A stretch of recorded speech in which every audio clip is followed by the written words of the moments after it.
We say it every week that the best part of this show is the people that we get to bring on, all the information they share. They're all doing amazing things. And today we have another one of those people. I hesitate to define her because she does so many things. I'm going to let her define herself. She's actress, comedian, and there I go defining her. Amanda Seales joins us on The Pulse. How are you? I'm great. Thanks for having me. You're a little busy right now.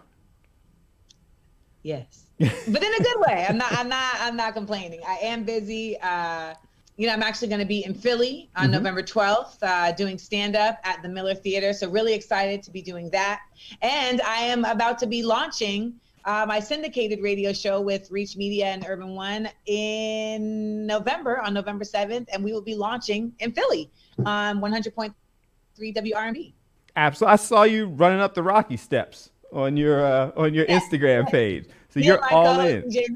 Yes, we were going around Philly and, hitting the tourist spots, because definitely people told me, Philly folks don't be running them steps, but there were a lot of people running them steps. There every day. Don't let them tell you that. Everybody always tries to give you Philly, we're like that. You're a little bit of an outsider, so we're going to criticize you. Nobody gets the cheesesteak there, and then the line's around the corner. I know. One thing I love about Philly, though, is Philly is a land of real ones.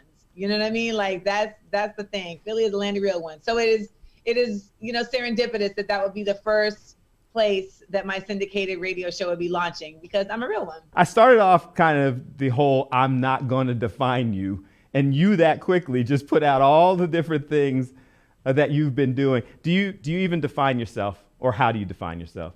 I mean, I guess like the thing that people say now is multi-hyphenate, somebody who does a number of different things in the creative space, or, really basically just has a number of different streams of interest. For me, I'm not a spring chicken. I'm 41 and I've been working since I was 8 in the entertainment space. So I've had a lot of just time and experience in figuring out like the stuff that I want to master, the stuff that I want to continue to work on. And at this point, it really is just, just being able to have my own voice in as many spaces as possible where I can be myself. And so sometimes that voice is one that is speaking about, politics, and, that's like radio is a space where I can speak about politics and relationships and pop culture and do all of that with my humorous tone.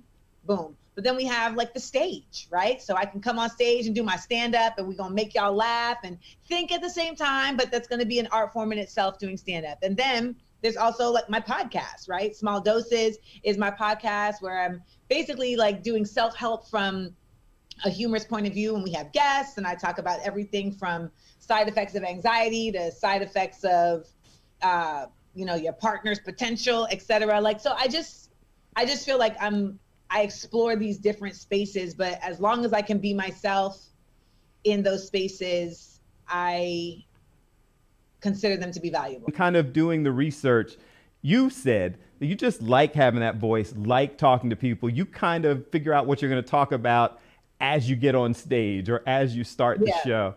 Is that why something like radio is appealing? Well, radio was my first job out of college. I started at Sirius Satellite Radio March of my senior year. So it's kind of a comfortable space that I really found my voice in early on. And then I just dovetailed out into other things. And so to come back to this space, it feels like I'm coming back to a comfortable space where I've already kind of know like the technical stuff. But to your point, I can now add to it just the identity awareness and the emotional knowledge that I have at this point, and just like the world experience that I have at this